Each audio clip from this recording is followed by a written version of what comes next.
Soybean. तर आपण आता सध्या सोयाबीनचं बीज प्रक्रिया करणार आहे.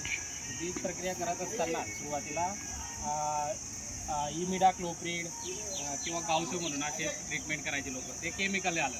त्याच्यात आपल्याला एक आधी बुरशीनाशक जे असतात त्या बुरशीनाशकांची बीज प्रक्रिया करायची. नंतर आपले जे कीटकनाशक असतात इन्सेक्टिसाईड त्याची प्रक्रिया करायची. आणि त्यानंतर मग आपली जे रायझोबियम जैविक जे घटक आहेत त्याची बीज प्रक्रिया सगळ्यात शेवटी करायची असते. तर सुरुवातीला आपण NPK म्हणून NPK कॉन्सेप्ट या म्हणतो आपण याला.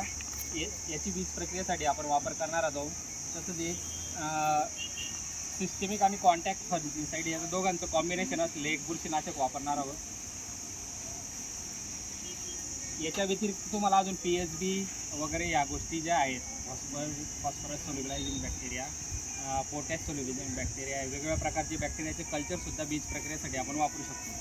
तर सुरुवातीला आपण हे रासायनिक जे बुरशीनाशक आहेत याची बीज प्रक्रिया करणार आहोत.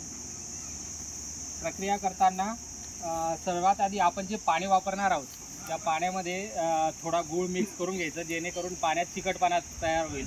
आणि चिकटपणा तयार झाल्यामुळे त्याचा फायदा असा होईल की आपण बीज प्रक्रिया करत असताना जे कीटकनाशक किंवा बुरशीनाशक वापरणार आहोत ते बियाण्याच्या कवचावर एकसारख्या प्रमाणात चिकटलं पाहिजे.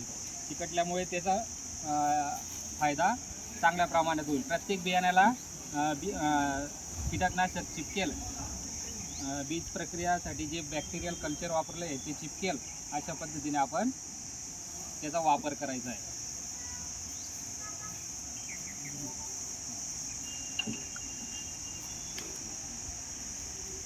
तर आता हे कॉन्सर्शिया वगैरे याचं प्रमाण वगैरे सगळं आपण थेरॉटिकली शिकलेलो आहोत.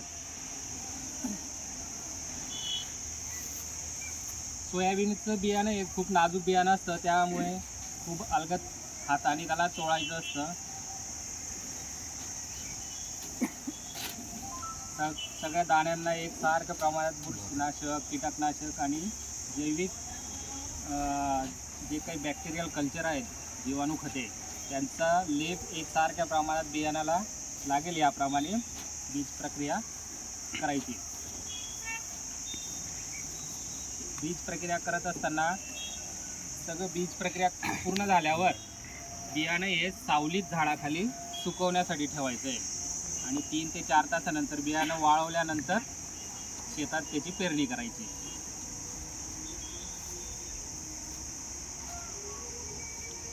आपण त्याच्यासाठी जैविक बुरशीनाशक एक ट्रायकोडर्मा म्हणून ते पण वापरू शकतो.